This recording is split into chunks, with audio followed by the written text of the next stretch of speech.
Good evening Shubham. क्या हाल चाल है आप लोगों का?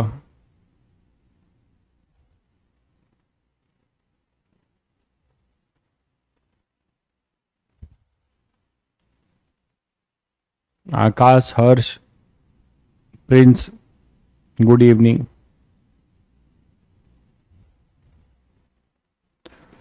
संजना, दुर्गेश, अनुराग, सभी को good evening. Rajat, good evening. Purnim, good evening. Abhimanyu, Kumkum, Vidyabhushan, सभी को good evening. Yes, we will start friction. नया चैप्टर होगा।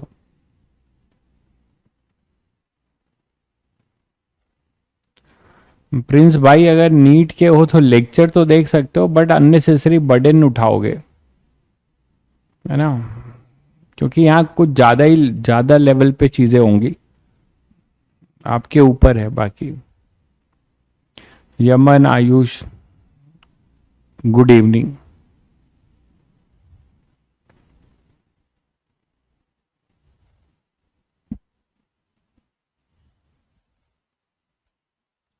इम्पल्स क्या होता है? इम्पल्स जो है एफ डी टी, ऐसे इम्पल्स मैं लीनियर मोमेंटम कोलिजन में पढ़ाता हूं।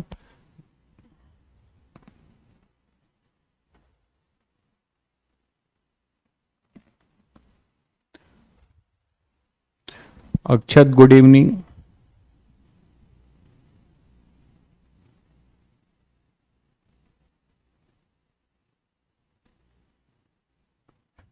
चलिए फिर स्टार्ट करें भाई सब लोग। चलिए, मैन गोइंग ऑन पुली के क्वेश्चन नहीं हो रहे हैं आज, तो नया चैप्टर शुरू करेंगे। करा दूंगा एक दो क्वेश्चन ऐसे हो, क्यों उसमें क्यों? देखिए, मैन गोइंग ऑन पुली या मंकी एक मंकी पे चढ़ रहा है, तो इस टाइप के क्वेश्चन में आपको टेंशन मैक्सिमम पूछेगा तो एक्सेलरेशन वाला केस लीजिएगा, टेंशन मिनिमम पूछेगा तो इक्विलिब्रियम वाला लीजिएगा, यही करना है। ठीक है, चलिए। तो नेक्स्ट अपना है चैप्टर फ्रिक्शन। बिल्कुल ही नया चैप्टर आपको नहीं लगेगा ये, क्योंकि 80% काम हम फोर्स वाला करेंगे। 80% काम इसमें वही है जो फोर्स कॉन्सेप्ट में हमने किया है। ठीक है, 80% काम इसमें वही है जो फोर्स कॉन्सेप्ट में है। चलिए करा देंगे। बहुत डिफिकल्ट क्वेश्चन है, चलिए करा देंगे। ठीक है, करा देंगे। अब तो ये आज स्टार्ट करते हैं, करा देंगे, इसके एंड होने पे करा देंगे। तो फ्रिक्शन में बेसिकली पहले डेफिनेशन की बात करते हैं। आप लोग बताओ, व्हाट इज फ्रिक्शन? आपको क्या लगता है फ्रिक्शन क्या है? Yes, rectilinear and 1D motion is same. अब तुम इसी में कंफ्यूज हो। कर्विलीनियर मोशन अलग होता है। इट इज कर्विलीनियर मतलब particle moving in A curve, वो 2 डायमेंशनल हो सकता है, 3 dimensional. But rectilinear motion is a motion in A straight line. घर्षण, वाह वाह। अपोजिट मोशन, अच्छा जी, अपोजिट मोशन। रुद्रा ने बोला है घर्षण। Horizontal component of contact force. चलिए चलिए, बहुत बढ़िया बहुत बढ़िया।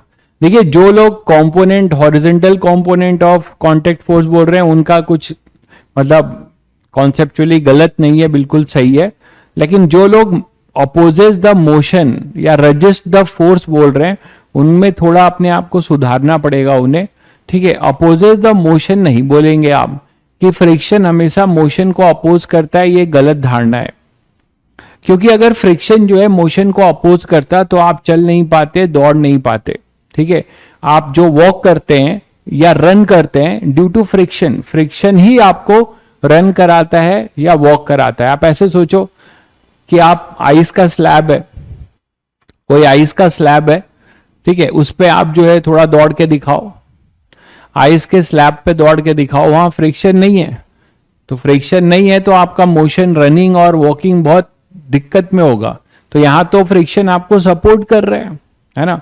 तो ये कभी मत बोलिए कि friction always opposes the motion, ये गलत है, ठीक है। अब सुनिए ध्यान से फ्रिक्शन क्या है। मैं कंप्लीट डेफिनेशन फ्रिक्शन की लिख रहा हूं, इसी से सब कुछ क्लियर हो जाएगा। तो डेफिनेशन ऑफ फ्रिक्शन क्या है? ऑब्वियसली ये कांटेक्ट फोर्स है, तो force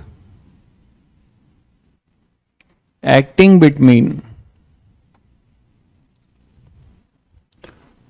force acting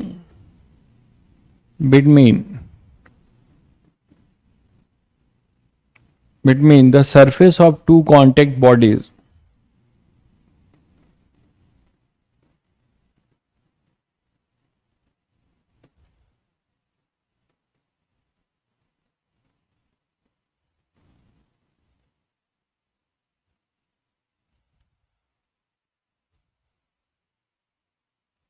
in such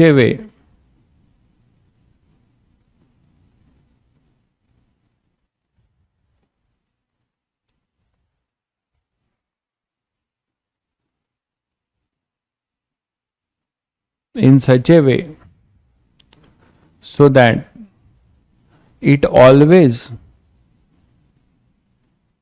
opposes the tendency of relative motion,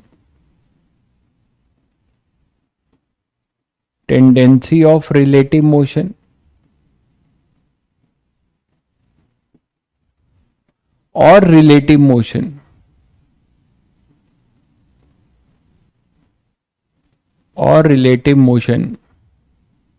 between the two bodies, ठीक है। तो फ्रिक्शन फोर्स क्या है? एक ऐसा फोर्स है जो दो बॉडी के कांटेक्ट होने पे लगता है, दो बॉडी के सरफेसेस के बीच में लगता है। और उसका नेचर क्या है, वो कैसे लगता है? वो ऐसे लगता है,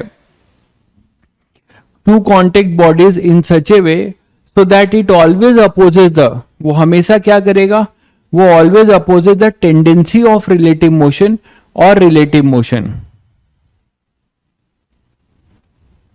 हाँ बिल्कुल सेम है। फ्लिपकार्ट पे जो अपनी कक्षा की जो बुकलेट है और आपकी जो शीट है, this is as it is same, कोई भी चेंज नहीं है।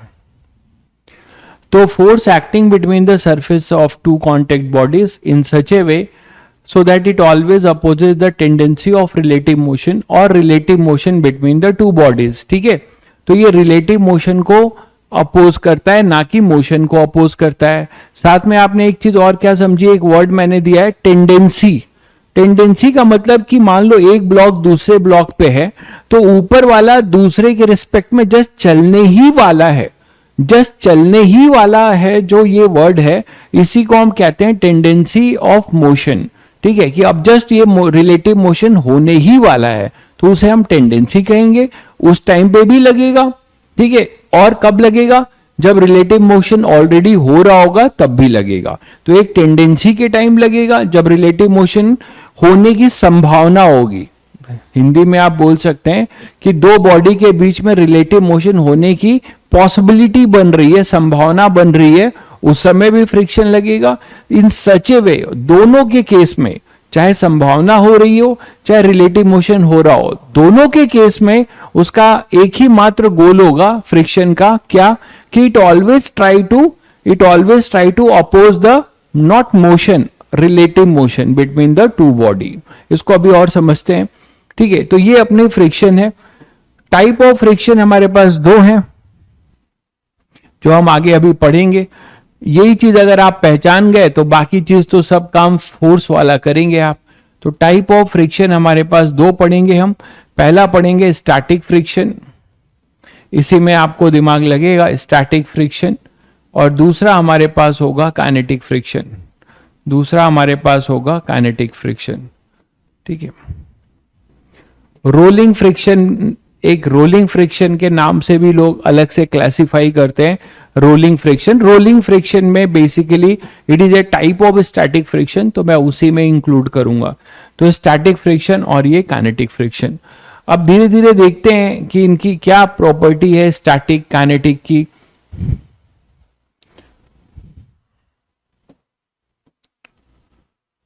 तो उससे पहले बात करते हैं, जैसे स्टैटिक फ्रिक्शन की बात करें तो इसकी प्रॉपर्टी क्या है पहले ये जान लीजिए। स्टैटिक फ्रिक्शन में ये है कि it always act between two contact surfaces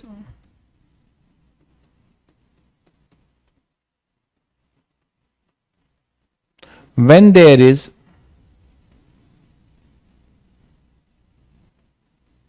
tendency of relative motion. तो जब भी दो कॉन्टेक्ट सरफेसेस के बीच में टेंडेंसी ऑफ रिलेटिव मोशन होगा, है ना, टेंडेंसी ऑफ रिलेटिव मोशन होगा, तो आप बोलोगे कि इसमें क्या फ्रिक्शन लगेगा, स्टैटिक फ्रिक्शन लगेगा। ठीक है। दूसरी इंपॉर्टेंट बात है कि ये एक इसकी फिक्स वैल्यू नहीं होती, it is a self adjustable friction force. Self adjustable friction force. ठीक है, सेल्फ एडजस्टेबल फ्रिक्शन फोर्स है। क्या मतलब है कि सेल्फ एडजस्टेबल का मतलब हुआ कि ये अपनी वैल्यू घटा या बढ़ा सकता है, अपने जरूरत के अकॉर्डिंग अपनी वैल्यू घटा या बढ़ा सकता है। इसका मतलब कि फ्रिक्शन फोर्स जो अपना है वो अपनी वैल्यू अपनी कुछ मिनिमम से कुछ मैक्सिमम तक घटा या बढ़ा सकता है जरूरत के अकॉर्डिंग। क्या उसका गोल है, उसका एंड गोल क्या है? किसी भी दो कॉन्टेक्ट सरफेस में जो फ्रिक्शन लग रहा है, जैसे स्टैटिक लग रहा है, स्टैटिक कब लगेगा? जब दो ब्लॉक में रिलेटिव मोशन की पॉसिबिलिटी बनने लगे। अभी मैं एग्जांपल से और क्लियर करूंगा। तो दो ब्लॉक की रिलेटिव मोशन की पॉसिबिलिटी बने तो स्टैटिक लगेगा। पहले मैं इनकी प्रॉपर्टी बता दूं तो ये जान लीजिए कि इसकी कोई फिक्स वैल्यू नहीं होती, इसकी वैल्यू जो है वेरी कर सकती। कहां से कहां? It is a self adjustable friction force, it's value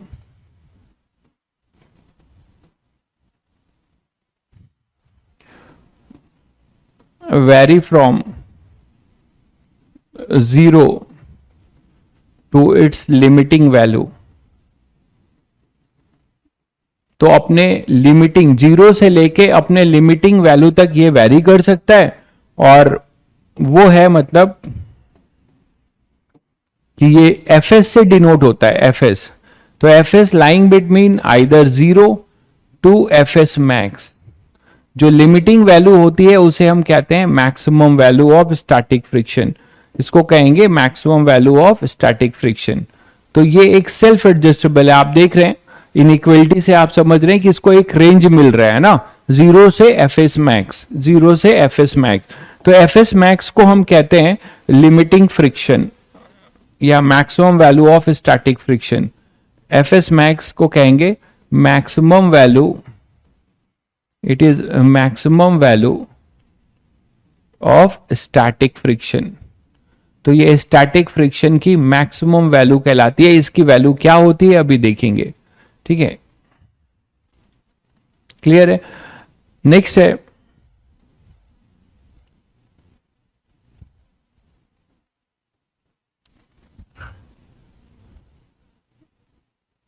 when static friction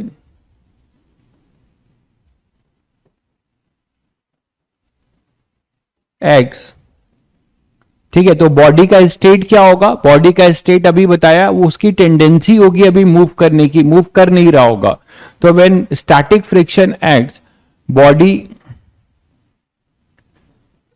is in equilibrium में ही बोलेंगे। ठीक है, तो न्यूटन फर्स्ट लॉ लगाएंगे। ठीक है, so apply Newton first law. तो स्टैटिक के लिए हमेशा सोचिएगा न्यूटन फर्स्ट लॉ, क्योंकि बॉडी एक्सेलरेटेड नहीं होगी, रिलेटिव मोशन नहीं शुरू हुआ होगा, शुरू होने की पॉसिबिलिटी हो रही होगी। तो जब भी जो है आपको स्टैटिक फ्रिक्शन के क्वेश्चन करेंगे तो हम लोग क्या करेंगे? न्यूटन फर्स्ट लॉ से करेंगे। नहीं, मैक्सिमम वैल्यू इनफाइनाइट नहीं हो सकता। उसका रीजन अभी बताता हूं मैं क्यों नहीं हो सकता, आते हैं अभी।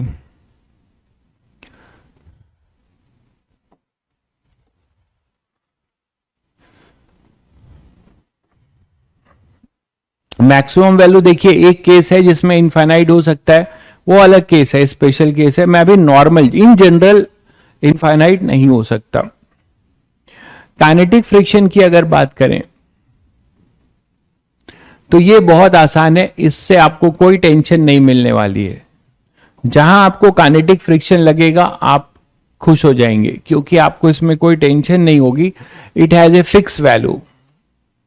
यहीं से समझ गए आप कि काइनेटिक फ्रिक्शन जो है जहां भी लगेगा इसकी वैल्यू फिक्स होगी। ठीक है,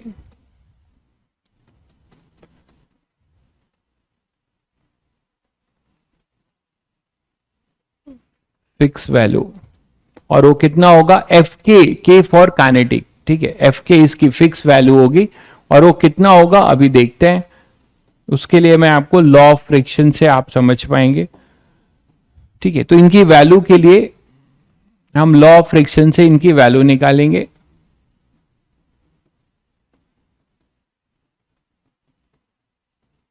लॉ ऑफ फ्रिक्शन ये कहता है कि फ्रिक्शन की वैल्यू जो है, फ्रिक्शन की जो वैल्यू है, पीछे वाली स्लाइड लीजिए, क्या देखना है देख लीजिए।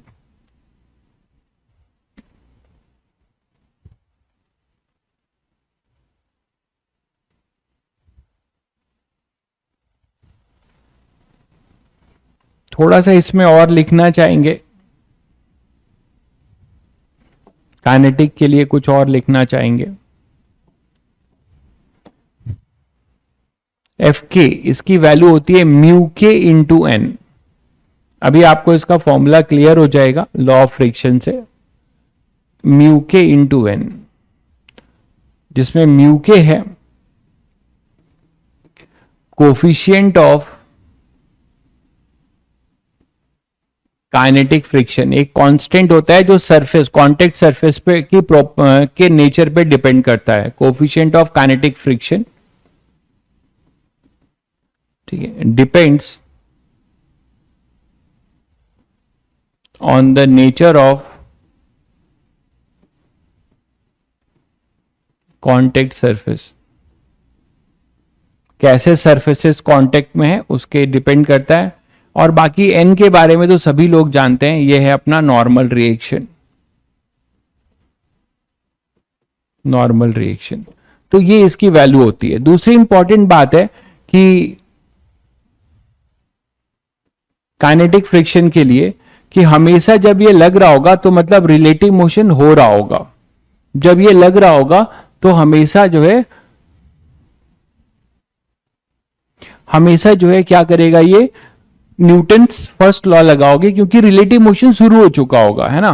तो it acts when relative motion started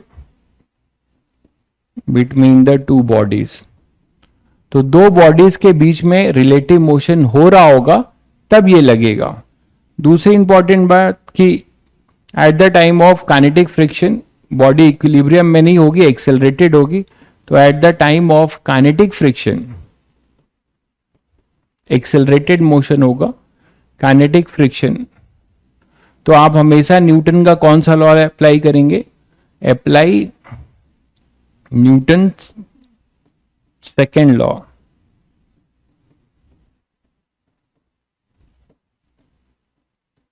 ठीक है, तो सेकेंड लॉ को अप्लाई करिएगा जब काइनेटिक फ्रिक्शन के क्वेश्चन कर रहे होंगे।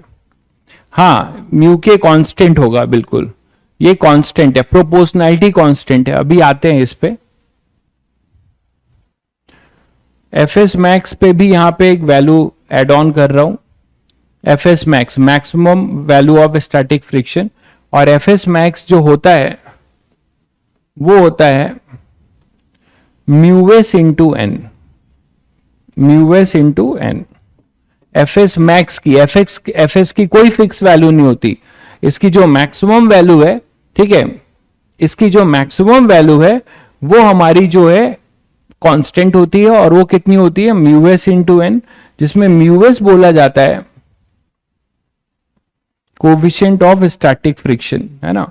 म्यू एस बोला जाता है कोफिशिएंट ऑफ, म्यू एस के बारे में कोफिशिएंट ऑफ स्टैटिक फ्रिक्शन, वहां कोफिशिएंट ऑफ काइनेटिक फ्रिक्शन था।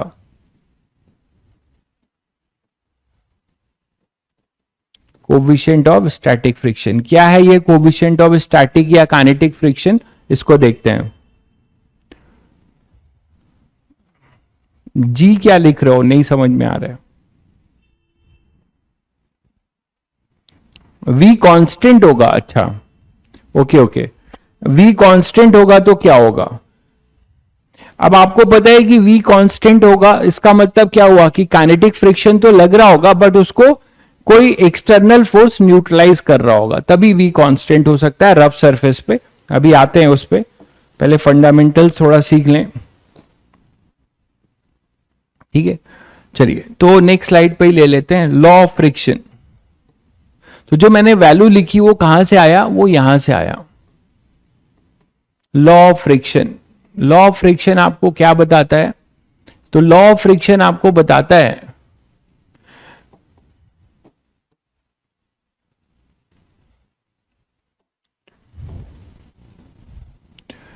According to law of friction,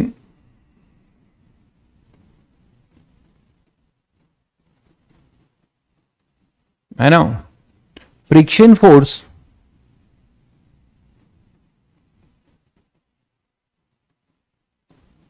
acting between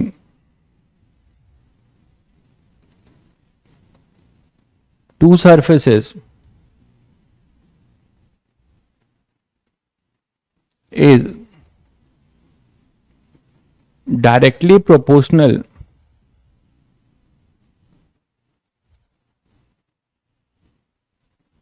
to normal reaction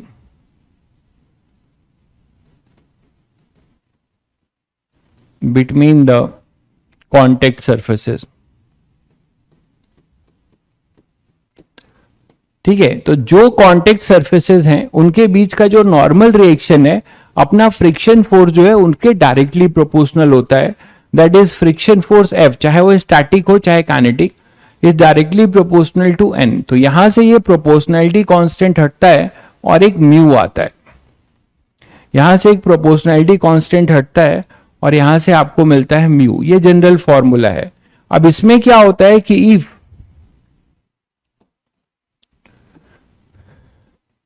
if for static, ये जो प्रोपोर्शनैलिटी म्यू क्या है, एक तरीके से कोई पूछे तो आप बता सकते हैं mu is proportionality constant.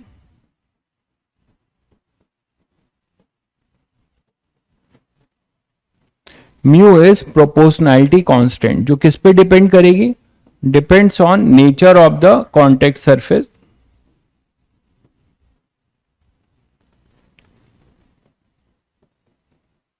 Nature of the contact surfaces.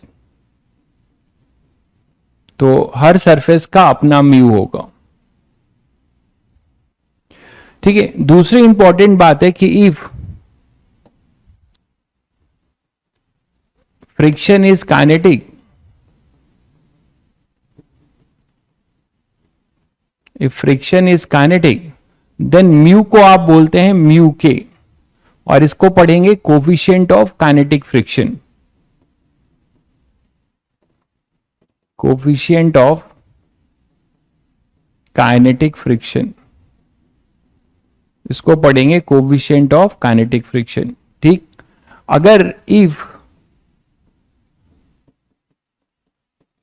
Friction is static, तो सभी बच्चों को पता है कि स्टैटिक की तो कोई फिक्स वैल्यू नहीं होती, ठीक है, स्टैटिक की कोई फिक्स वैल्यू नहीं होती। तो friction is static, then for maximum static friction हम केवल यूज कर पाते हैं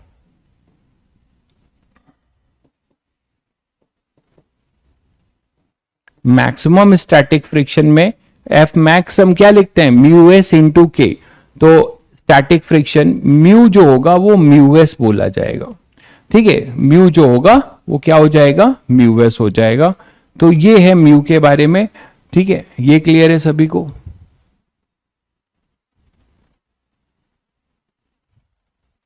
क्लियर है सभी बच्चों को? हाँ, म्यू की वैल्यू हर फिक्स होगी, मतलब किसके लिए फिक्स होगी, हर अपने अपने कांटेक्ट। मान लो जैसे आपका टायर है, गाड़ी का टायर है और रोड, उसके बीच में म्यू होगा कुछ। ठीक है, उसके बाद से कोई ब्लॉक है और कोई आपने वुडन ब्लॉक है और उसी टेबल पे रख दिया, उसका अपना म्यू होगा। बट जो भी होगा वो अपना फिक्स होगा।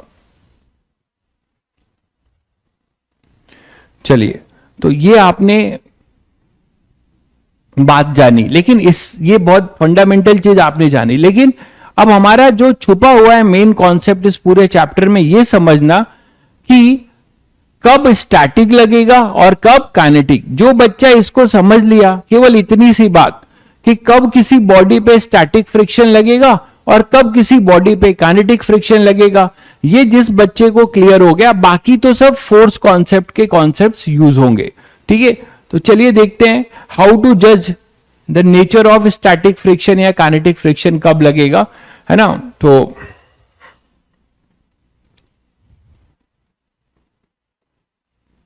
डिसाइडिंग फ्रिक्शन फोर्स, हम डिसाइड करेंगे फ्रिक्शन फोर्स की कब कब कौन सा लगाएंगे। थोड़ा मैं मॉलिक्यूलर लेवल पे आपको कुछ एनालिसिस दूं तो आपको थोड़ा और समझ में आएगा। मॉलिक्यूलर लेवल पे, मॉलिक्यूलर लेवल पे देखो क्या होता है कि एक ब्लॉक जो है, देखिएगा, एक ब्लॉक जो है यहां पे रखा हुआ है किसी टेबल पे। इसको अलग से पहले समझिए, थोड़ा मॉलिक्यूलर, बहुत डिटेल में नहीं जाएंगे बट थोड़ा समझिए मॉलिक्यूलर लेवल पे कि मान लो एक टेबल पे एक ब्लॉक रखा हुआ है।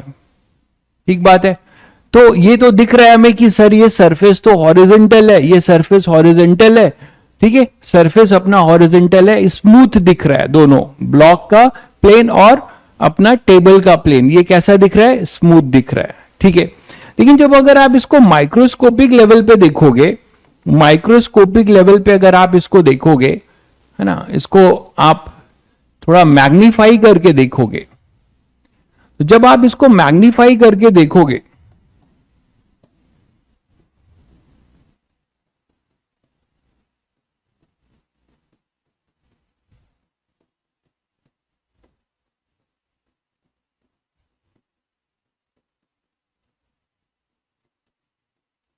तो आपको पता है क्या दिखाई देगा, ये आपको कुछ इनका जो ये है ऐसा दिखाई देगा कि ये बॉडी जो है आपको जिगजैग, इनके सरफेसेज स्मूथ नहीं होंगे, इनके सरफेसेज जो है स्मूथ नहीं होंगे, ये आपको कुछ ऐसे नजर आएंगे।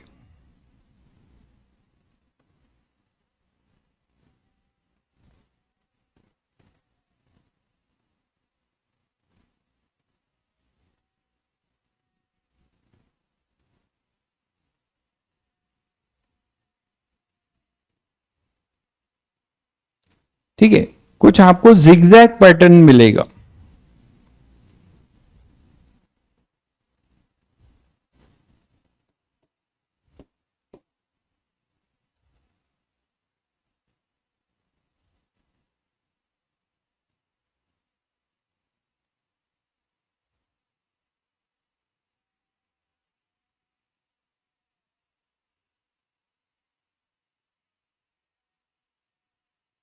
ये आपको ऐसे नजर आने वाले। ठीक है, ये हुआ ब्लॉक का, और ग्राउंड का जो होगा, ग्राउंड का कुछ ऐसा होगा।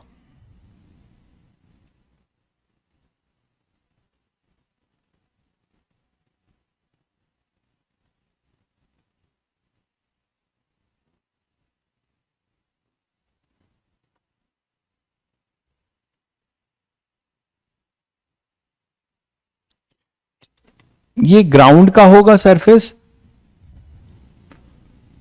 ये ग्राउंड आपको ऐसा दिखेगा, ग्राउंड के सरफेसेस, और ये ब्लॉक का सरफेस आपको दिखेगा माइक्रोस्कोपिक लेवल पे जब आप देखेंगे। तो होता क्या है, होता क्या है ऐसे क्लैंपिंग हो जाती है, ठीक है। अब आगे पढ़ेंगे, these are basically in which category, forces are can be classified into 4 category, ठीक है। Nuclear force, strong force, weak force, electromagnetic force.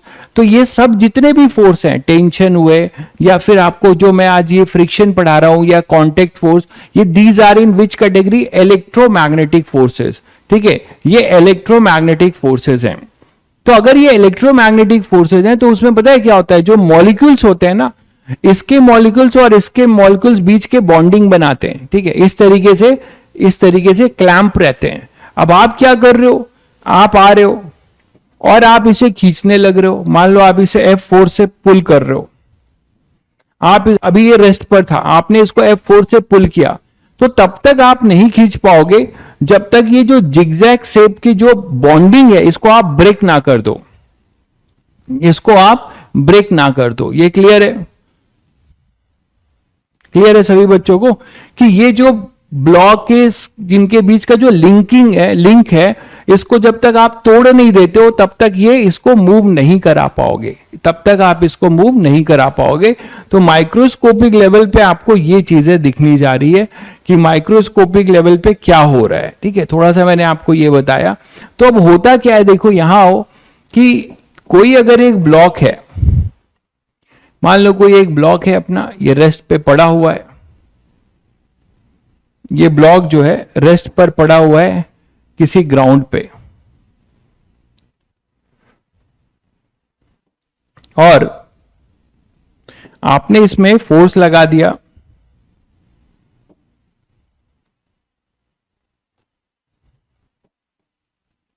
मान लीजिए आपने कोई ये ब्लॉक है,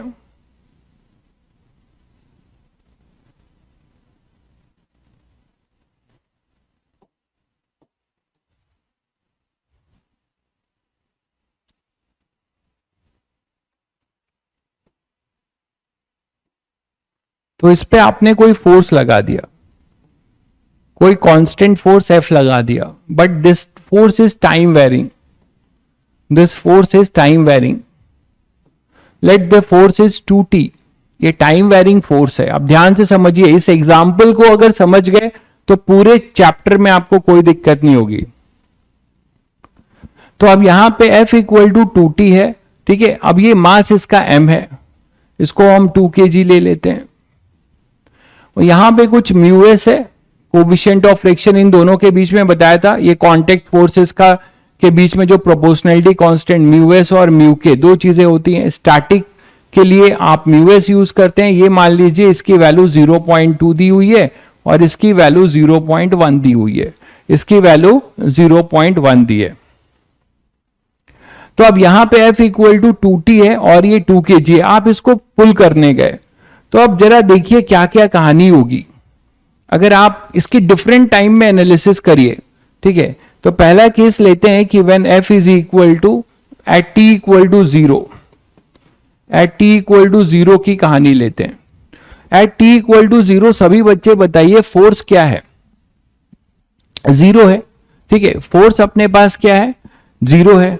तो फोर्स अगर अपने पास 0 है तो what is the tendency, what is the tendency और what is the position of this block? इस ब्लॉक के बारे में कुछ बताइए।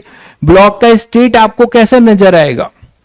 ब्लॉक के पास ना ही, अब सुनिएगा, ब्लॉक के पास ना ही जो है मोशन करने की टेंडेंसी है, ठीक है। ब्लॉक के पास ना ही मोशन करने की टेंडेंसी है, और देखिए न्यूटन लॉ के बिना फ्रिक्शन नहीं सीख सकते भाई, बिल्कुल नहीं सीख सकते। न्यूटन्स लॉ का ही एक पार्ट ही है, तो इसको आप बिना न्यूटन्स लॉ के आप नहीं सीख पाते, बिल्कुल नहीं सीख पाएंगे। तो यहां पर अपने पास ये 2 kg है, बेटर है कि फिर आपको न्यूटन्स लॉ का बैकअप लेके इसे देखना चाहिए। तो ये जो 2 kg है, मैं कह रहा हूं इस पे अगर t इक्वल टू 0 पे F 0 है, F 0 है, तो आप क्या बोल सकते हो? This block neither has a tendency to move, neither it has a tendency to move nor it is moving, है ना। तो ये ग्राउंड है, तो ग्राउंड के रिस्पेक्ट में ना ये मूव करने की कोई टेंडेंसी रखता है, ना ही ये मूव कर रहा है, ठीक है। तो रिलेटिव मोशन यहां 0 है, रिलेटिव मोशन यहां पर जीरो है, एफ अपना जीरो है। देखिए मैं ग्राउंड को अगर लेता हूं तो मैं मोशन बोल सकता हूं क्योंकि ग्राउंड कभी नहीं चलेगा, बट मैं हमेशा रिलेटिव ही बोलूंगा जिससे आपको आदत पड़ जाए कि हमेशा हम रिलेटिव मोशन की को देखेंगे, क्योंकि आगे जब हम एडवांस क्वेश्चंस करेंगे तो एक ब्लॉक दूसरे ब्लॉक पे चलेगा और दोनों ब्लॉक आपस में चल रहे होंगे, then it will be relative.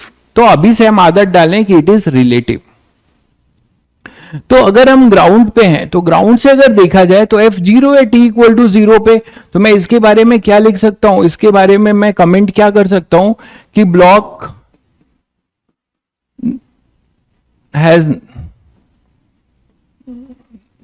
Neither has a tendency of relative motion, block neither has a tendency of relative motion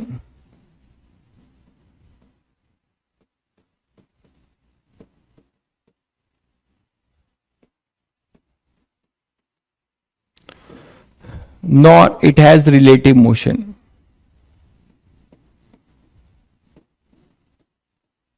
ठीक है, तो ब्लॉक अगर ऐसे रुका है तो आप सीधे सीधे बोलेंगे कि यहां फ्रिक्शन जीरो है, यहां पे फ्रिक्शन जीरो है, कोई फ्रिक्शन नहीं है। स्टैटिक और काइनेटिक की बात तो तब आएगी ना जब फ्रिक्शन लगेगा कि किस टाइप का फ्रिक्शन लग रहा है, यहां तो कोई फ्रिक्शन ही नहीं लग रहा है, तो यहां पर अपना ये जीरो है।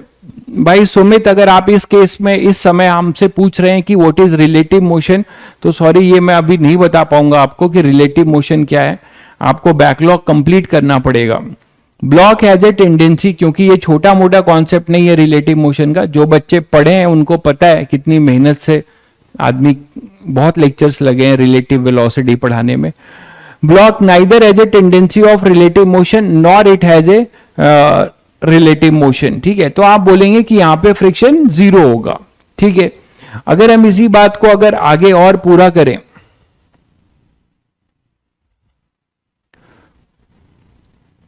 कि अगर हम t इक्वल टू 1 सेकेंड की बात करें, t इक्वल टू 1 सेकेंड की, तो at t equal to 1 second, ठीक है, मैं डायग्राम यहां फिर से बना देता हूं कि बार बार हमें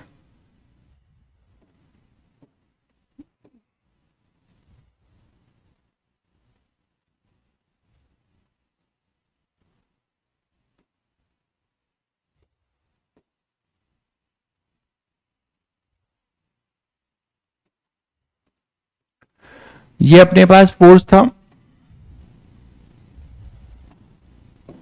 F इज इक्वल टू के टी, यही था, और ये अपने पास म्यू एस और ये म्यू के, म्यू एस दिया था मैंने तुम्हें 0.2, म्यू के दिया था 0.1।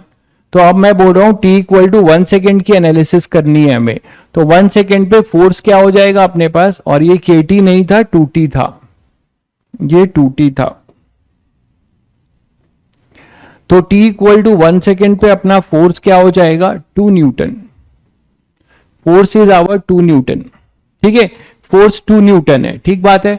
अब तुमने फोर्स लगा दिया, अब सुनो क्या होगा, तुमने यहां पर जो फोर्स लगाया है, ये जो फोर्स लगाया है कितने का लगा दिया है, अब आपने ये आपने लगा दिया है 2 न्यूटन का। तो क्या ये 2 न्यूटन जो मैंने अभी तुम्हें माइक्रोस्कोपिक व्यू दिया कि क्या ये 2 न्यूटन ग्राउंड और आपको समझाने के लिए थोड़ा सा मैं सेपरेट करके दिखा रहा हूं कॉन्टेक्स्ट, जिससे आपको समझ में आए कि ये ग्राउंड है और ये ब्लॉक का सरफेस है। तो क्या ये 2 न्यूटन कैपेबल इनफ है उस लिंकेज को ब्रेक करने के लिए, क्या वो कैपेबल इनफ है अपना उस लिंकेज को ब्रेक करने के लिए, वो देखते हैं। ठीक है, तो उसके लिए आपको क्या करना पड़ेगा, देखिए कभी भी पहले क्या आता है, पहले स्टैटिक फ्रिक्शन आता है, क्यों, क्योंकि अब यहां पे टेंडेंसी ऑफ रिलेटिव मोशन हो चुका है। Now we have a force, if we have a force then block has a tendency of relative motion first of all।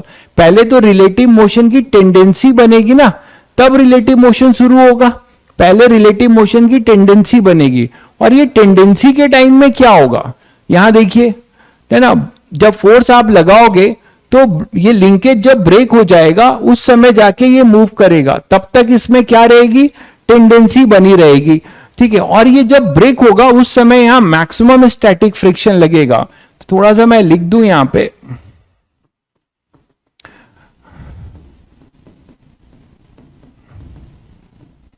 at the time of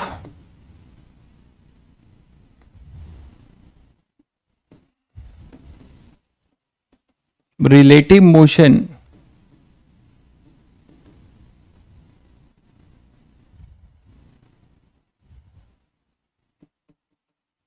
linkage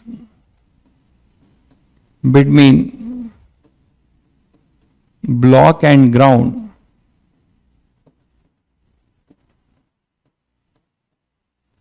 breaks, ठीक है, and maximum static friction act. तो जब तक आप maximum static friction को overcome नहीं कर देते तब तक आप रिलेटिव मोशन शुरू नहीं कर पाओगे, मैक्सिमम स्टैटिक फ्रिक्शन एक्ट, ठीक है, तब जाके आप ये लिंकेज ब्रेक करोगे। तो हमारा सबसे पहले ये चेक करना जरूरी है, ठीक है, सबसे ये चेक करना जरूरी है कि देखें इसके लिंकेज को ब्रेक करने के लिए 1 न्यूटन का फोर्स रिस्पॉन्सिबल है, तो क्या वो कैपेबल है कि नहीं। तो इसके लिंकेज में कितना स्टैटिक फ्रिक्शन की मैक्सिमम वैल्यू पहले आपको चेक करनी होगी। एफएस मैक्स पहले आपको निकालना होगा। एफएस मैक्स देख लीजिए क्या है, वो होगा म्यू एस इंटू एन।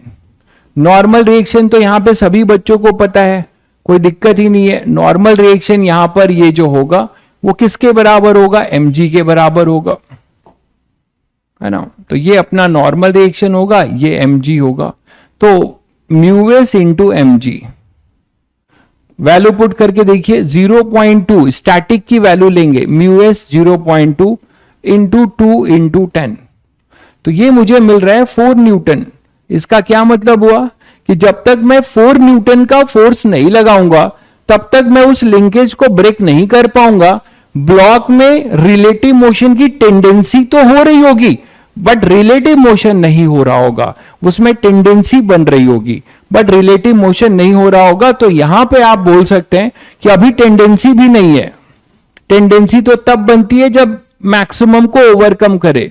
तो यहां का आपको क्या समझ में आया, यहां पे तो क्या आप बोलोगे, यहां पे फ्रिक्शन नहीं लगेगा, बिल्कुल लगेगा। इसको रोकना है तो यहां पे लगेगा स्टैटिक फ्रिक्शन, और स्टैटिक फ्रिक्शन की जो वैल्यू होगी वो किसके बराबर होगी, यहां पे लगेगा अपना स्टैटिक फ्रिक्शन ब्लॉक पे, और स्टैटिक फ्रिक्शन लगेगा एफएस। एफएस मैक्स नहीं बोलोगे, मैंने कहा था आपको कि ये सेल्फ एडजस्टेबल फ्रिक्शन फोर्स है। इस एग्जांपल को समझ लिया जिसने, चैप्टर खत्म हो गया उसके लिए। एफएस जो है सेल्फ एडजस्टेबल फ्रिक्शन फोर्स है।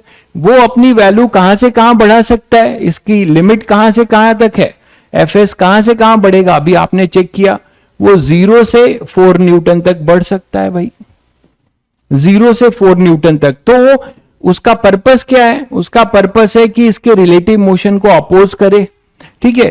तो आप मुझे बताओ कि रिलेटिव मोशन को अपोज करने के लिए एफएस कितना होगा, एफएस की वैल्यू कितनी होगी, तो एफएस की वैल्यू 2 न्यूटन हो जाएगी।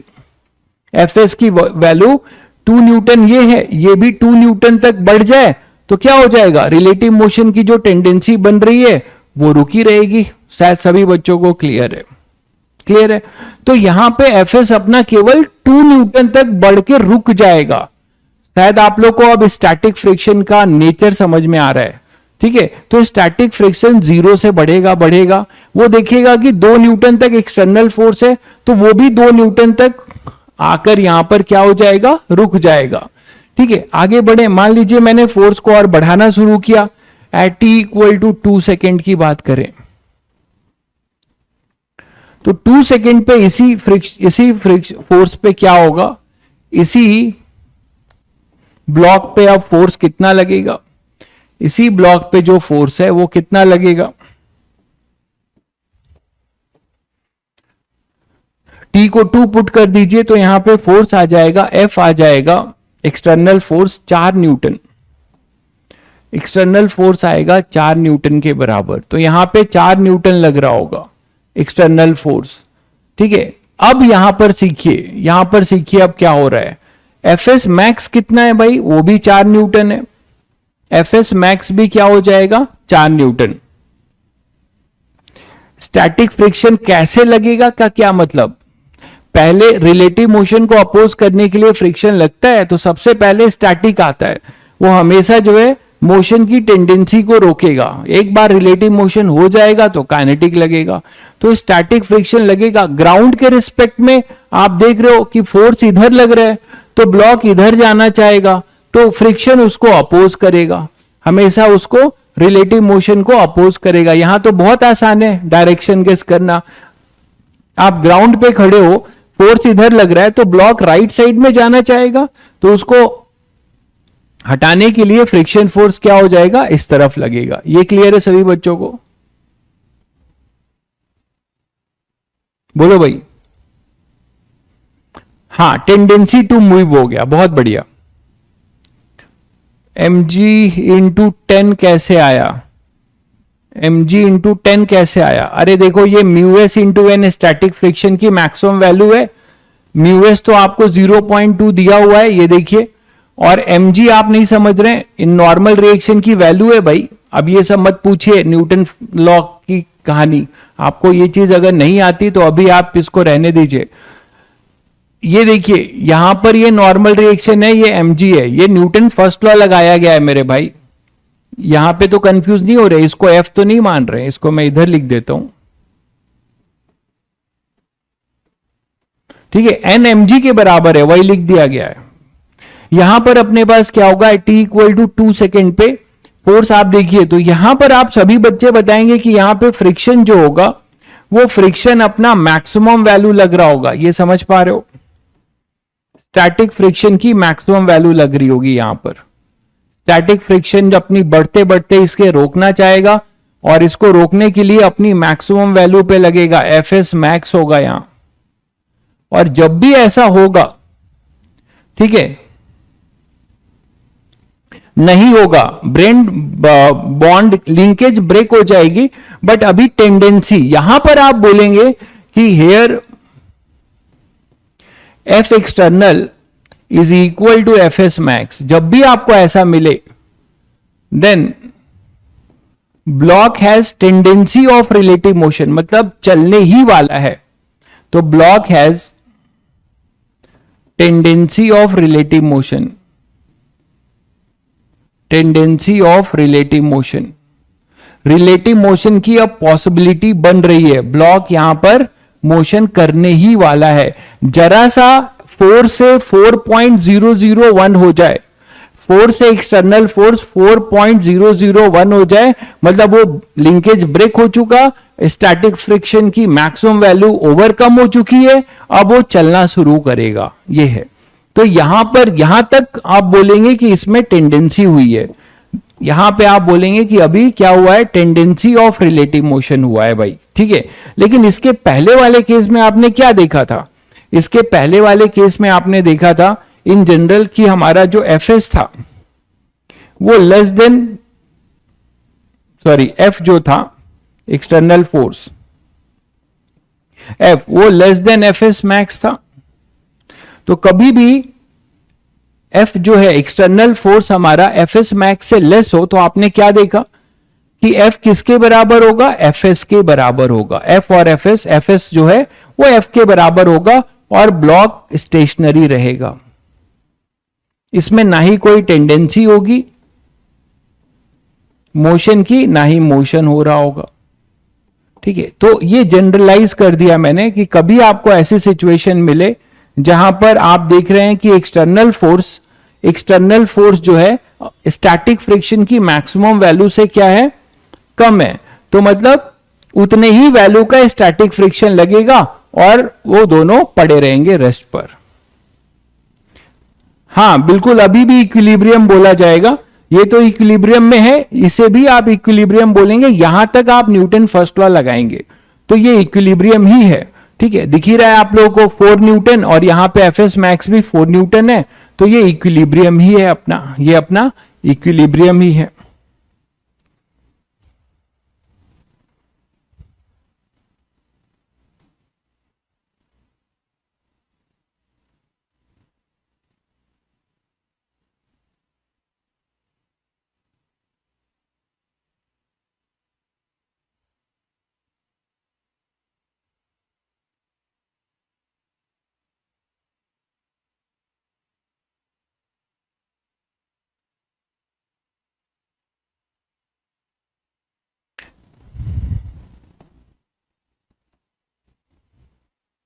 नेक्स्ट देखिए, एक केस और लेते हैं, केस 3। वो ये है कि F is greater then Fs max. मतलब कोई भी टाइम, ये जनरल ले लेते हैं कि at t greater than 2 second, at t greater than 2 second, आप बताओ क्या होगा at t greater than 2 second? सभी बच्चे बताइए क्या होगा। t जब ग्रेटर देन 2 सेकेंड होगा तो एक्सटर्नल फोर्स आप सभी को दिख रहा है कि 2 सेकेंड पे Fs मैक्स था, तो t अगर 2 सेकेंड से बड़ा होगा तो ये फोर्स स्टैटिक फ्रिक्शन की वैल्यू से क्या होगा, स्टैटिक फ्रिक्शन की वैल्यू से क्या होगा, बड़ा होगा, है ना। मैक्सिमम स्टैटिक फ्रिक्शन ओवरकम हो चुका होगा। आपको समझाने के लिए मैं इधर दिखा रहा हूं। तो ये अपना कौन सा फ्रिक्शन लगेगा अभी इस केस में सभी बच्चे बता दीजिए। रिलेटिव मोशन शुरू हो जाएगी तो कौन सा फोर्स लगेगा, ब्लॉक बिल्कुल चलने लगेगा, रिलेटिव मोशन ग्राउंड के रिस्पेक्ट में स्टार्ट हो जाएगा, तो यहां पर कौन सा अपने पास, कौन सा जो है आप बोलेंगे यहां पर की फ्रिक्शन लगने वाला है, जल्दी बताइए। काइनेटिक लगेगा, बहुत बढ़िया, काइनेटिक फ्रिक्शन लगेगा, बिल्कुल काइनेटिक फ्रिक्शन लगेगा। तो आप क्या, आपको कोई हेडेक नहीं है, इधर एफ के लगेगा, इधर एफ लगेगा, और आपसे एक्सेलरेशन मान लो पूछेगा, नेट अनइक्वल फोर्सेज लगेंगे, ये मूव करेगा, इधर एक्सेलरेशन होगा, और आप फिर एक्सेलरेशन भी बता सकते हैं एफ माइनस एफ के अपॉन में एम इन जनरल, तो एक्सेलरेशन भी बता सकते हैं। तो t ग्रेटर देन 2 सेकेंड पे आप समझ गए सब लोग कि यहां पर लगेगा अपना static friction, sorry kinetic friction body. अभी आप यहां पे बोलेंगे ब्लॉक के लिए क्या, कि relative motion started, relative motion. तो मैंने एक एग्जांपल से आपको ये ट्राई किया फील दिलाने के लिए कि आपको ये समझ में आ जाए कि एफएस, एफएस मैक्स और एफके क्या है। तो रिलेटिव मोशन स्टार्टेड,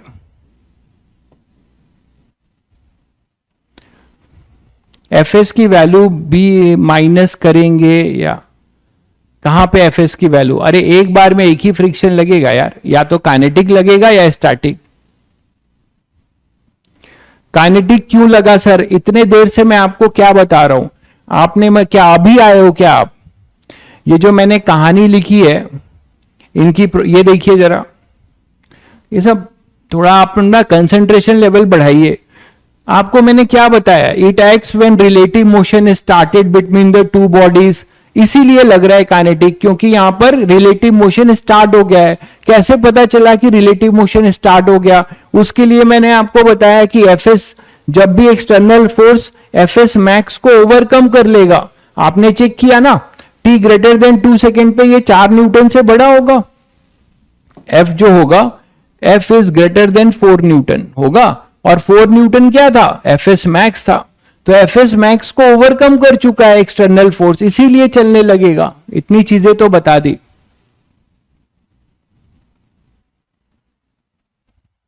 क्लियर है। चलिए, तो ये आपको एक एग्जांपल बताया मैंने।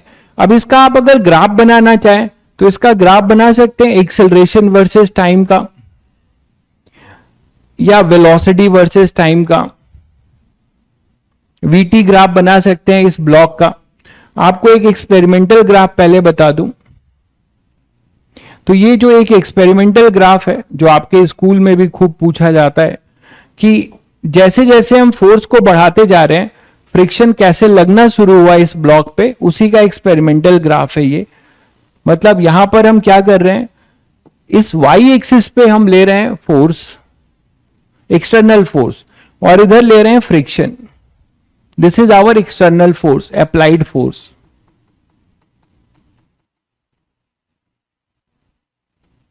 वर्सेस फ्रिक्शन, है ना। जैसे मैंने अभी आपको दिखाया कि एफ जो है किसी ब्लॉक पे लग रहा था, वो टाइम का फंक्शन था, तो उसके चक्कर में हमारा फ्रिक्शन कैसे चेंज हुआ।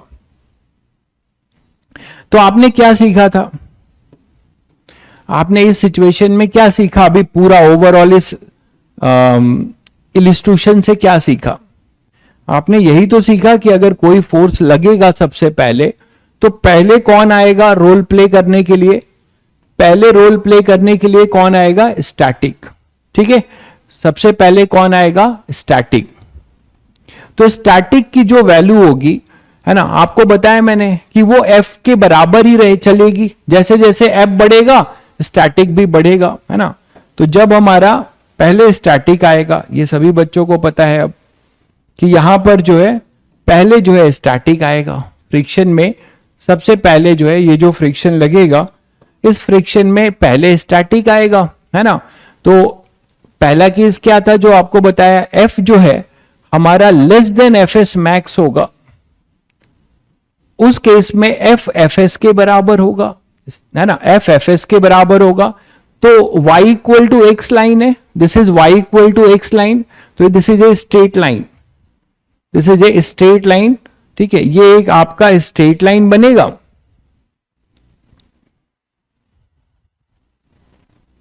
ये स्ट्रेट लाइन बनेगा, बोलो भाई।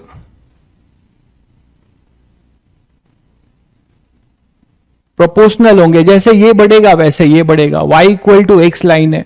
उसके बाद क्या होता है, थोड़ा सा ये अपना वैल्यू जो है मैक्सिमम पे आके डिप करता है, और डिप करने के बाद फिर कांस्टेंट हो जाता है, फिर जो है कांस्टेंट हो जाता है। तो ये जो मैं आपको बता रहा हूं, ये जो वैल्यू मैं आपको बता रहा हूं, ये जो पीक आपने देखा, ये कोई बच्चा बताएगा क्या है ये जो आप पीक देख रहे हो,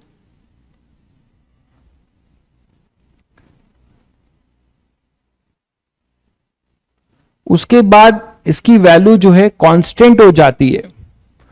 तो अभी जो आपने एग्जाम्पल सीखा उससे आप कुछ बता पाएंगे कि ये दोनों क्या बताना चाह रहे हैं?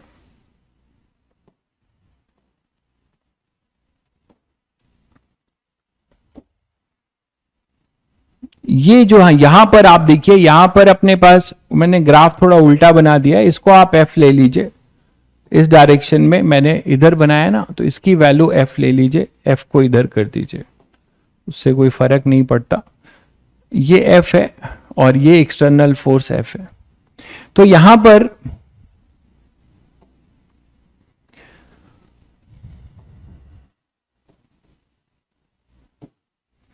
पर जो आप वैल्यू कांस्टेंट देख पा रहे हो ये एफ के है। ये जो वैल्यू आप कांस्टेंट देख पा रहे हो ये वैल्यू आपकी क्या है? एफ के है। ये काइनेटिक फ्रिक्शन है, क्योंकि सभी को पता है काइनेटिक फ्रिक्शन की वैल्यू फिक्स होती है, वो है म्यू के इंटू एन। तो ये कांस्टेंट है, ये काइनेटिक फ्रिक्शन है। और ये जो टॉप मोस्ट पे देख रहे हैं ये स्टैटिक फ्रिक्शन की मैक्सिमम वैल्यू है, एफ एस मैक्स। ये वाली जो है ये अपनी एफ एस मैक्स है, ये एफ एस मैक्स है, और ये अपना काइनेटिक फ्रिक्शन है। और ये वो कहानी है जब आपने क्या किया है, लिंकेज को ब्रेक कर दिया फोर्स लगाकर। तो यहां पर अब आप बोल सकते हैं, मैं आप लोगों से एक सवाल पूछूंगा कि बताइए मुझे कि ए से बी वाले जोन में और फिर बी से बियॉन्ड, इस जोन में आप क्या बोल रहे हैं? इस जोन में आप बोल रहे हैं कि हमारा एफ जो है एफ एस के बराबर रहेगा, है ना, बॉडी एट रेस्ट रहेगी। तो यहां पे आप बोलेंगे body at rest, no relative motion, कोई टेंडेंसी भी नहीं है, तो बॉडी एट रेस्ट रहेगा। लेकिन इस बी पॉइंट पे क्या बोलेंगे? इस बी पॉइंट पे क्या बोलेंगे? इस बी पॉइंट पे इसके लिए क्या एनालिसिस देंगे? यहां पर आप बोलेंगे कि F is equal to F S max. तो आप क्या बोलेंगे? Body has a tendency of relative motion, यही तो अभी आपने सीखा।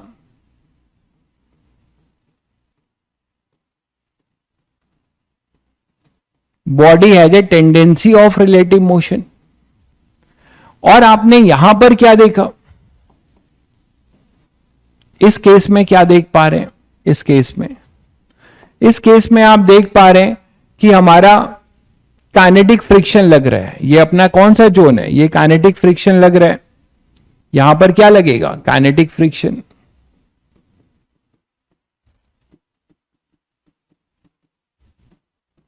इसका मतलब क्या हुआ, रिलेटिव मोशन स्टार्टेड।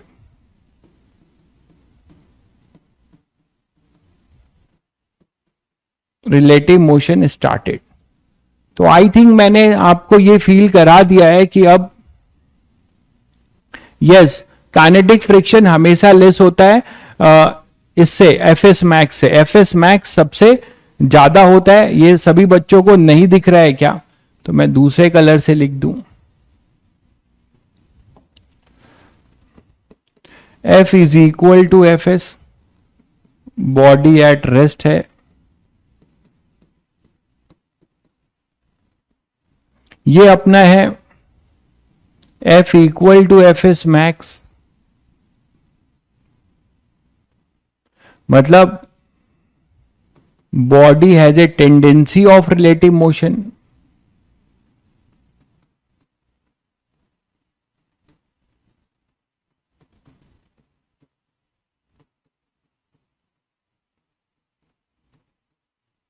तो शायद अब सभी बच्चों को क्लियर है।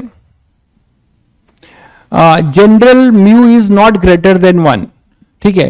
तो म्यू के बारे में बता दूं कि इन जनरल, लेकिन ऐसा नहीं है। आपको बहुत सारे आपको मटेरियल मिल जाएंगे, आप नेट पे सर्च करेंगे, बहुत ऐसे टायर्स मिल जाएंगे, बहुत सारे आपके व्हीकल के टायर हैं जिसका म्यू ग्रेटर देन 1 डिजाइन किया गया है। बट इन जनरल हम जो पढ़ेंगे, हम जो बेसिक चीज पढ़ रहे हैं उसमें म्यू आपको कभी भी ग्रेटर देन 1 नहीं मिलेगा, ठीक है। तो ये इन जनरल है, लेकिन ये ट्रू नहीं है। तो मैं लिख दे रहा हूं ऐसे, आपने पूछा है तो इन जनरल, ठीक है, नॉट ऑलवेज मैं लिख दे रहा हूं। आप जब ऐसे मटेरियल पाएंगे जहां म्यू ग्रेटर है, in general mu is less than 1, ठीक है। Mu S is always greater than mu के, आप देख ही रहे हो।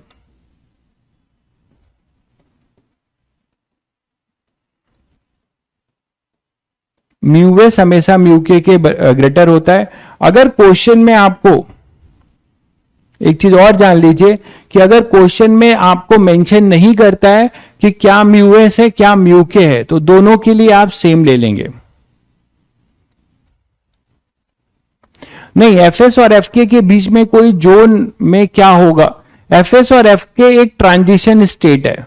जैसे ही एफएस मैक्स हटेगा, एफएस मैक्स को आप ओवरकम करोगे, तुरंत रिलेटिव मोशन शुरू होगा और एफके लगने लगेगा। तो वहां पे थोड़ा अनडिफाइंड सिचुएशन रहेगी। तो in general not always mu is less than 1। और ये एक चीज मैं बता दूं, in general if in question, ये ध्यान रखिए, if in question only mu is given, then take mu S equal to mu K equal to mu, मतलब दोनों की वैल्यू आप फिर म्यू ले लेंगे अगर क्वेश्चन में आपको ये मेंशन नहीं करता है, क्योंकि इनकी वैल्यू बहुत क्लोज होती है। इनकी वैल्यू जो है बहुत क्लोज होती है। तो क्वेश्चन में अगर क्लियर कट मेंशन नहीं है, ठीक है, क्लियर कट मेंशन नहीं है, तो आप जो है म्यू एस म्यू के की वैल्यू म्यू के बराबर लेंगे। क्लियर है। क्वेश्चन 3 में निकाल लीजिए भाई, आपको लग रहा है आप पूरा निकालना चाहते हैं, निकाल लीजिए, क्या दिक्कत है। एफ के की वैल्यू निकाल लीजिए, एफ के की वैल्यू भी आपकी क्या आएगी, निकाल लीजिए। चलिए निकाल लेते हैं। तो एफ के जो आएगा क्वेश्चन, इसमें रुकिए, इसको पहले हटाऊं।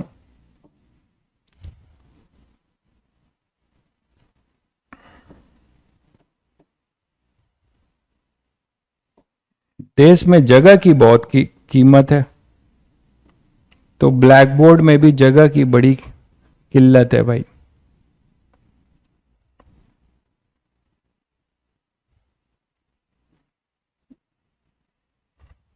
चलिए निकाल लीजिए। तो एफ के की वैल्यू क्या लिखेंगे आप, एफ के आप लिखेंगे म्यू के इंटू एन। एफ के अगर कोई बच्चा निकालना चाहता है तो म्यू के इंटू एन। अब म्यू के यहां अलग दे रखा हुआ है ना, तो म्यू के अलग दे रखा हुआ है, तो 0.1 इंटू एन। एन के जगह पे आप क्या लिखेंगे, वही एम जी। तो एम जी कितना आएगा, 2 इंटू 10। 2 × 10 mg तो वही रहेगा, तो यहां पे आपको कितना मिला 2 न्यूटन, तो एफ के मिल गया 2 न्यूटन। अब ये पूरे, अब ये इधर चलता रहेगा तो ये कांस्टेंट 2 न्यूटन फोर्स लगता रहेगा। तो अगर कोई बच्चा इस केस का एक्सेलरेशन निकालना चाहे तो निकाल सकता है।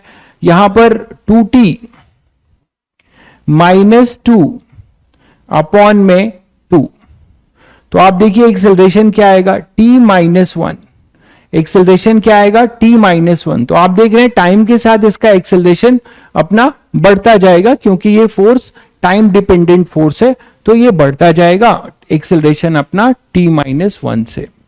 अब आपको यहां पर t 2.1 2.2 कभी भी पूछा जाए तो आप बता सकते हो, ठीक है, ये चीज था।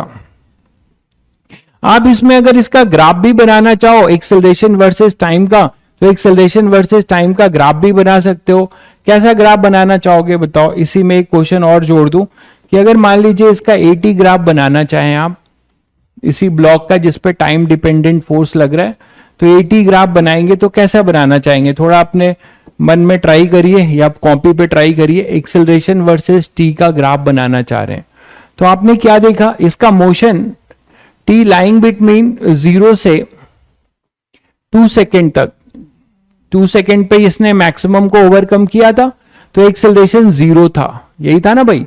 और t ग्रेटर देन 2 सेकेंड पे इसका एक्सेलरेशन अभी आपने निकाला, वो कितना था t-1 था। तो आप इसका ग्राफ इजिली प्लॉट कर सकते हैं। थोड़ा सा आपको डिसकंटिन्यूअस ग्राफ मिलेगा। यहां से यहां पर आप ये बनाएंगे, इसके बाद there is a sudden change, और क्या होगा, ये ग्राफ y = mx - c है, ये ग्राफ है अपना y = mx - c, ठीक है। तो ये जो था अपना t = 1 सेकेंड, ये डिफाइन कब के लिए, t ग्रेटर देन 2 सेकेंड के लिए। तो ये ध्यान रखिएगा कि t यहां पर है 2 सेकेंड, 2 सेकेंड तक एक्सेलरेशन 0 था, अचानक ये बढ़ेगा और फिर ये स्ट्रेट लाइन ऐसे जाएगा।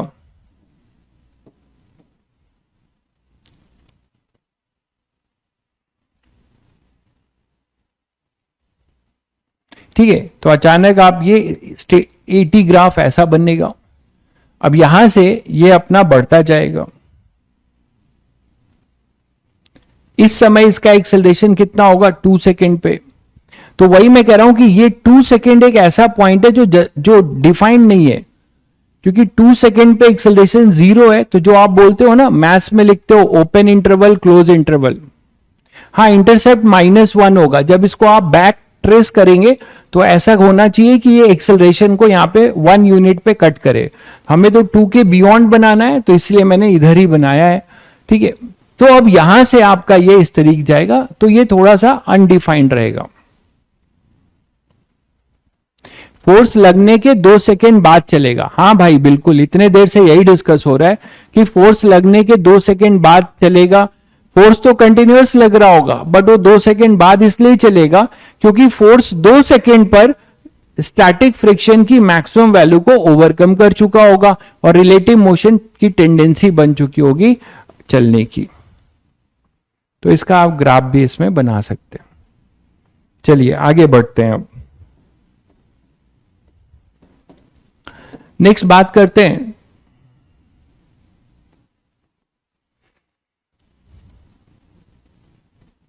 केस ऑफ पुश और pull.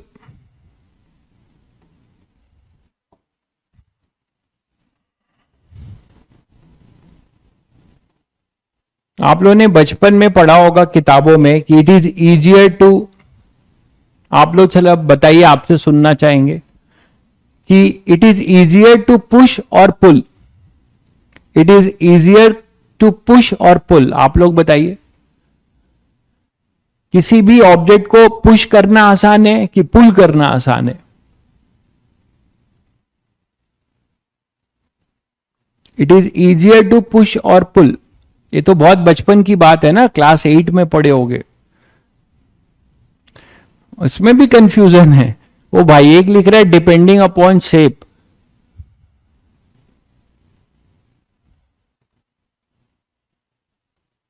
It is defined on body mass. बहुत सारी थ्योरी आ रही है भाई, अभी बच्चे कंफ्यूज हैं, पुश पुल दोनों लिख रहे हैं।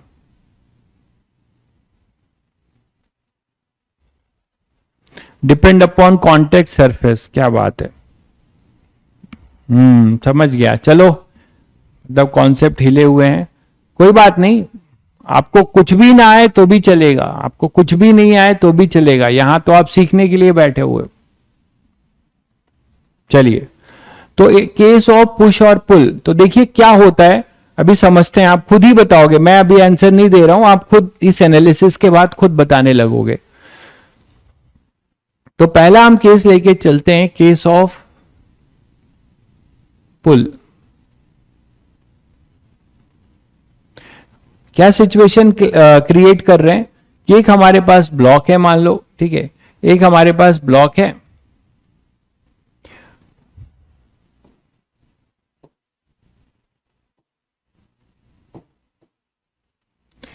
एक हमारे पास ब्लॉक है,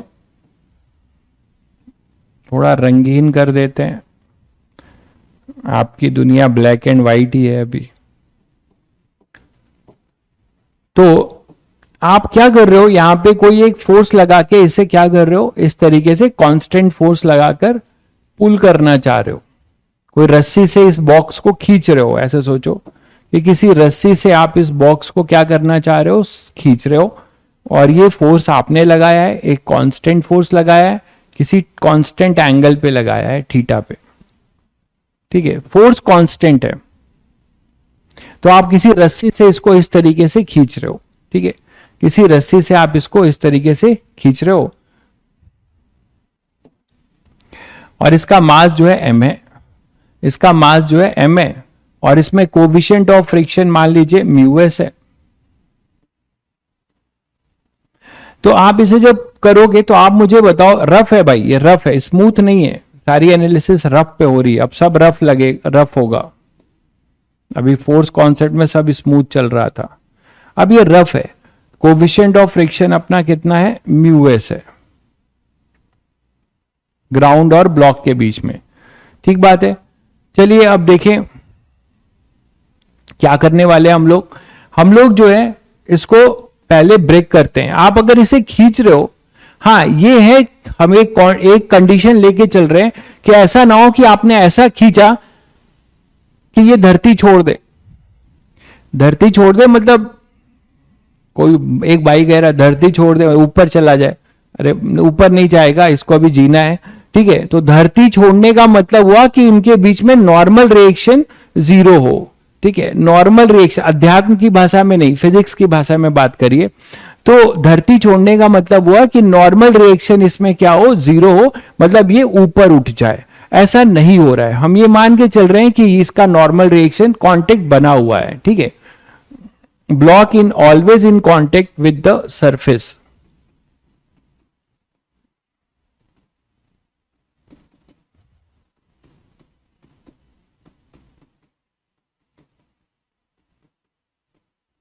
block always in contact with the ground, ये हम मान के चल रहे हैं कि ब्लॉक ग्राउंड के साथ कांटेक्ट में है। तो यहां पर अपने पास क्या होगा,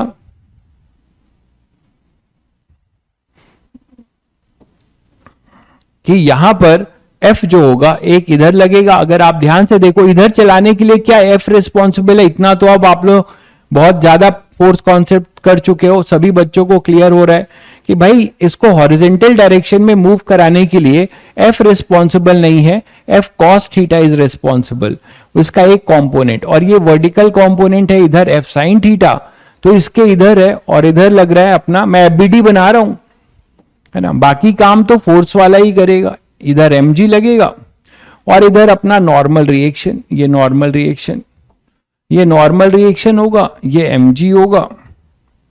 तो इस डायरेक्शन में अगर ये कांटेक्ट नहीं छोड़ रहा है, अगर ये कांटेक्ट नहीं छोड़ रहा है, तो आप y डायरेक्शन में न्यूटन फर्स्ट लॉ लगाओगे, ठीक है। In y direction we have Newton first law, तो इन y डायरेक्शन,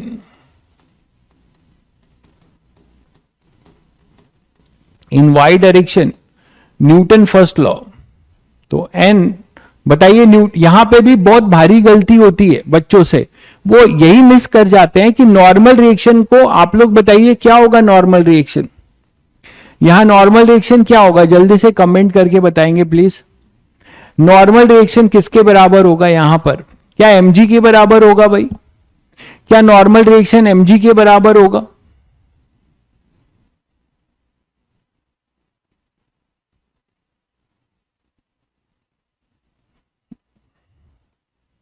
मलय भाई साहब, संजना, मलय, अरिजीत, सही सभी बच्चे यही बता रहे हैं, मुझे पता था।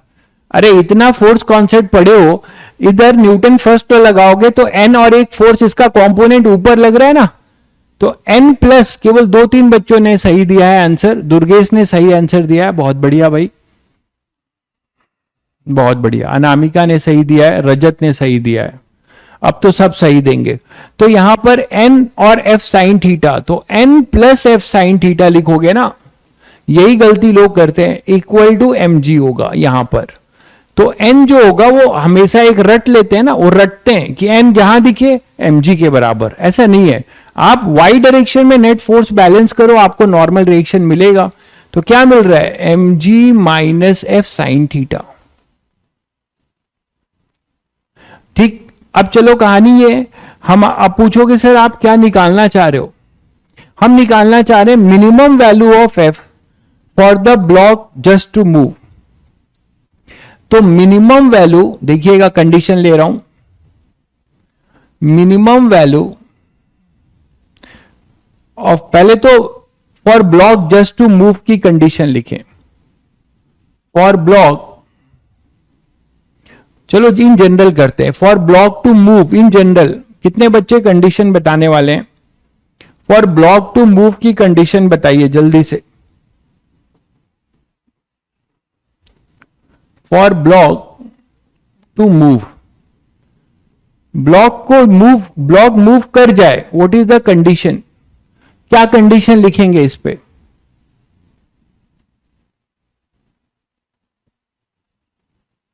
Yes, F external is greater then, very good, क्या आगे तो लिखो, टाइप करने में दिक्कत हो रही होगी, समझ रहा हूं। तो यहां पे आप ये लिख सकते हो कि for block to move, F की वैल्यू नहीं, एफ नहीं बोलोगे, एफ कॉस थीटा, ये जो एफ कॉस थीटा है हॉरिजॉन्टल डायरेक्शन में, ये किसको ओवरकम कर दे, ये किसको ओवरकम कर दे, एफ एस मैक्स को। अभी अपने देखा कि जब तक एफ एस मैक्स ओवरकम नहीं होगा हम इसको मूव नहीं करा पाएंगे। तो फॉर ब्लॉक टू मूव आप बोल सकते हो कि this F, not F, this is F cos theta, यही तो हॉरिजॉन्टल डायरेक्शन में लग रहा है, शुड बी ग्रेटर देन और इक्वल टू। अब आप सभी ने मैथ्स में इनइक्वलिटी पढ़ी है, इनइक्वलिटी का यूज करेंगे खूब, बिना इनइक्वलिटी के फ्रिक्शन के क्वेश्चन नहीं होंगे। F cos theta greater than equal to F S max, ये लिखेंगे भाई मेरे। आप बोलोगे सर इक्वलिटी क्यों यूज कर रहे हो, इक्वलिटी का मतलब है कि वो लिमिटिंग कंडीशन है, ध्यान दीजिएगा। इक्वलिटी हम इसीलिए यूज करेंगे हमेशा कि वो लिमिटिंग कंडीशन है, मतलब जस्ट मूव करने वाला है, उसको भी हम टेकन इनटू अकाउंट लेंगे। तो फॉर ब्लॉक टू मूव है, जस्ट टू मूव में हम इक्वलिटी लगाएंगे। तो फॉर ब्लॉक टू मूव ये जनरल होगा, तो आप लिख सकते हैं F cos theta is greater than equal to, F S max क्या होता है, mu S into normal reaction, और नॉर्मल रिएक्शन अब क्या है हमारे पास, ये है। तो F cos theta should be greater than equal to mu S into M G minus F sine theta. ठीक, एफ को एक तरफ ले आओ तो cos theta plus mu S sine theta, inequality जैसे अब तो मैथ्स है, greater than equal to mu S M G, जैसे आप इनइक्वलिटी करते हो।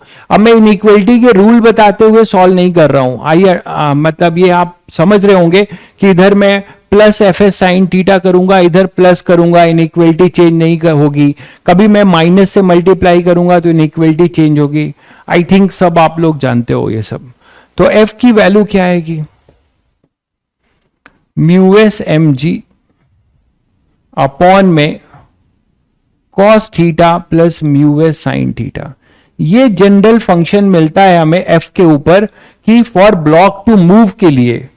अब मैं आपसे बोलूं कि for block just to move, देखिएगा ये है फॉर ब्लॉक टू मूव, ये जनरल कंडीशन है फॉर ब्लॉक टू मूव। अगर मैं इसमें बोलूं कि for block just to move की क्या बात होगी, for block just to move, तो जस्ट टू मूव के लिए लिमिटिंग कंडीशन लेंगे, इक्वलिटी होल्ड कराएंगे। तो for block just to move के लिए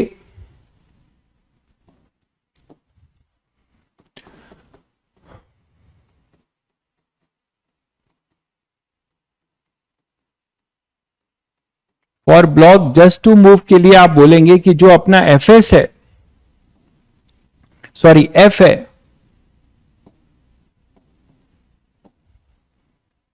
जो अपना एफ है वो किसके बराबर होगा, वो होगा mu S M g cos theta.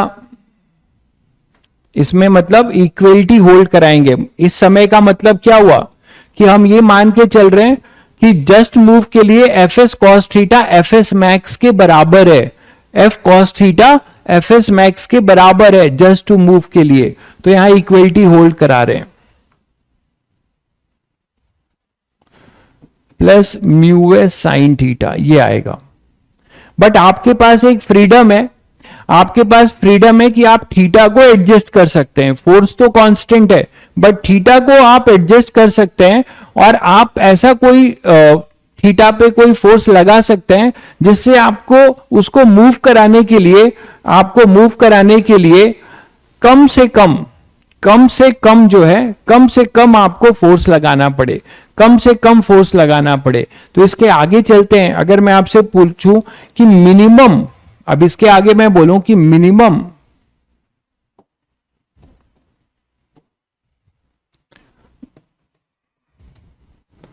Minimum value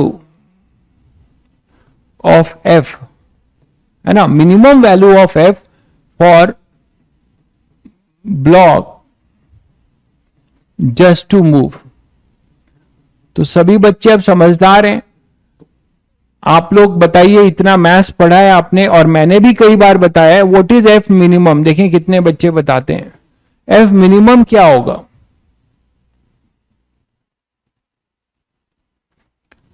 F have to be at 90 degree. कैसे आपने सोचा कि एफ 90 डिग्री होगा? यहां साइन और कॉस दोनों फंक्शन है मेरे भाई, साइन और कॉस दोनों फंक्शन है।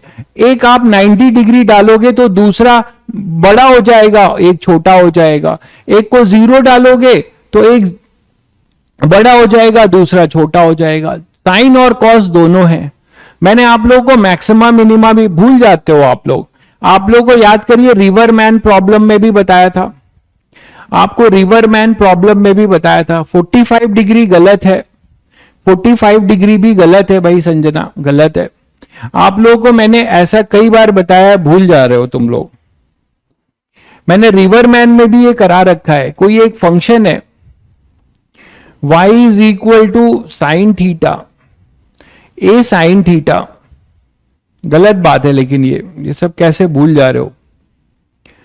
ए साइन थीटा कई बार कराया है, प्लस बी कॉस थीटा बोला था, इसे ध्यान भी रखिए। रिवरमैन प्रॉब्लम में भी कराया था। ये थीटा का फंक्शन है। ये क्या है basically, F is a function of theta. तो फॉर मैक्सिमा मिनिमा दो मेथड बताया था, फॉर मैक्सिमा और minima dy by D theta को 0 करेंगे और वहां से क्रिटिकल वैल्यू निकालेंगे और फिर उसको पुट करेंगे तो हमें मिलेगा। एक तरीका मैंने और बताया था आपको, वो तरीका बताया था ट्रिग्नोमेट्री वाला, कि y इज इक्वल टू इसके कोफिशिएंट के अंडर रूट से मल्टीप्लाई या डिवाइड करिए। ये मेथड 1 था।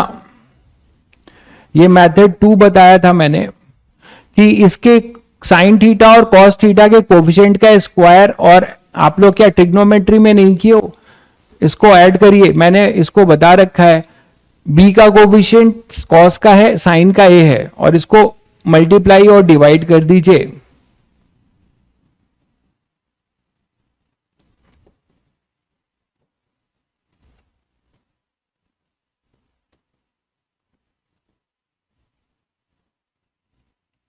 ठीक है, ये करने के बाद आपको ये साइन ए प्लस बी का फॉर्मूला बन जाएगा। याद आया आप लोगों को? इसे आप कुछ साइन अल्फा मान सकते हैं, कॉस अल्फा।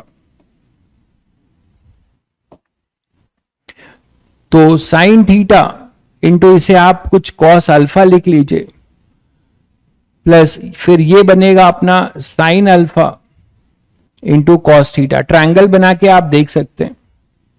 तो y अपने पास आएगा under root a square plus b square sine theta plus alpha.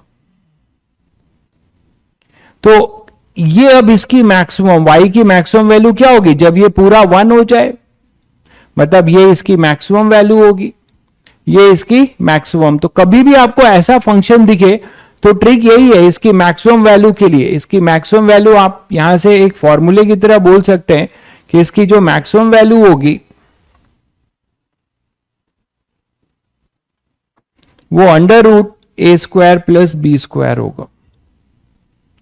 मतलब साइन थीटा के कोविशेंट का स्क्वायर करो, कॉस थीटा के कोविशेंट का स्क्वायर करो, ऐड करो और अंडर रूट ले लो। ये तो बता चुका हूं, ये इसकी मैक्सिमम वैल्यू होगी।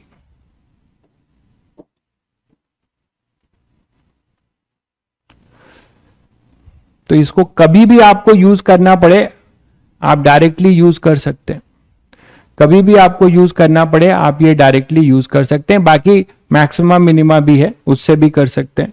और ये कैसे आया, मैंने कैसे लिख दिया, इसमें किसी को डाउट तो नहीं है? आप ट्रायंगल बना लीजिए ऐसा, और इसको आप अल्फा मान लीजिए, ठीक है, और इसको आप a मान लीजिए, इसको b मान लीजिए, इसे under root a square plus b square मान लीजिए।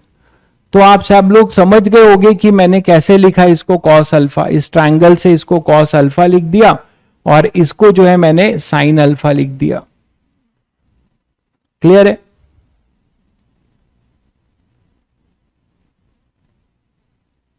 एफ मिनिमम 0 डिग्री पे होगा। कहां 0 डिग्री पे होगा? थीटा को 0 पुट करोगे, थीटा को 0 पुट करोगे तो ये 0 होगा, ये तो मैक्सिमम हो जाएगा मेरे भाई, ये तो मैक्सिमम हो जाएगा। चलिए, तो खैर आप सब लोग समझ गए। चलिए बताइए फिर, minimum value of f block has to move. तो for minimum value of f denominator should be maximum, है ना। फॉर एफ मिनिमम कॉस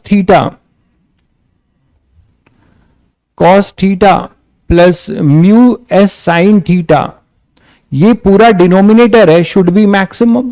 ये तो इसमें तो कोई दिक्कत नहीं, शुड बी मैक्सिमम। बोलो भाई। और इसकी मैक्सिमम वैल्यू आपको पता है, इसकी मैक्सिमम वैल्यू पता है कितना हो जाएगा? इसका कोएफिशिएंट 1 है, इसका म्यू एस है, तो इसकी मैक्सिमम वैल्यू कितनी हो जाएगी भाई बताइएगा? Maximum value max of cos theta plus mu S sine theta, वो इसी ट्रिग्नोमेट्रिक वाले से आप डायरेक्ट बोल सकते हैं अंडर रूट, इसकी कोएफिशिएंट इसका 1 है कॉस का, साइन का कोएफिशिएंट म्यू एस है तो म्यू एस स्क्वायर। तो अब आप यहां पे इसकी मैक्सिमम वैल्यू जब पुट करेंगे, ठीक है, जब आप इसकी मैक्सिमम वैल्यू पुट करेंगे तो आपको एफ मिनिमम मिल जाएगा। तो एफ मिनिमम क्या आएगा जिससे कि आप उसे जस्ट स्लाइड करा पाओ बिना ग्राउंड को छोड़े, वो हो जाएगा mu S M G upon में under root 1 plus mu s square. तो मैं और कुछ तो नहीं बोलूंगा, ये रिजल्ट याद रखना चाहो तो रख सकते हो, ऑब्जेक्टिव क्वेश्चन में डायरेक्ट लगा सकते हो सिचुएशन अगर ये है तो। बाकी फिजिक्स में तो आप समझते हैं सिचुएशन बहुत जल्दी चेंज होती है तो अप्रोच चेंज होगा, बट यही सिचुएशन अगर एग्जैक्ट पूछ रहा है तो आप डायरेक्टली लगा सकते हो, ठीक है। Mu S M G upon under root 1 plus mu s square, मतलब आपको फोर्स जो है, आपने फोर्स लगाया और थीटा वेरी करा सकते हो, तो आपसे ये पूछा जा रहा है कि कितने मिनिमम थीटा पे, किस थीटा पे, वो थीटा भी यहां से निकल जाएगा अल्फा वाले से, तो कैसे आप उसे पुल करोगे जिससे कि आप उसे जस्ट मूव करा पाओ। तो it is mu S M G upon under root 1 plus mu s square.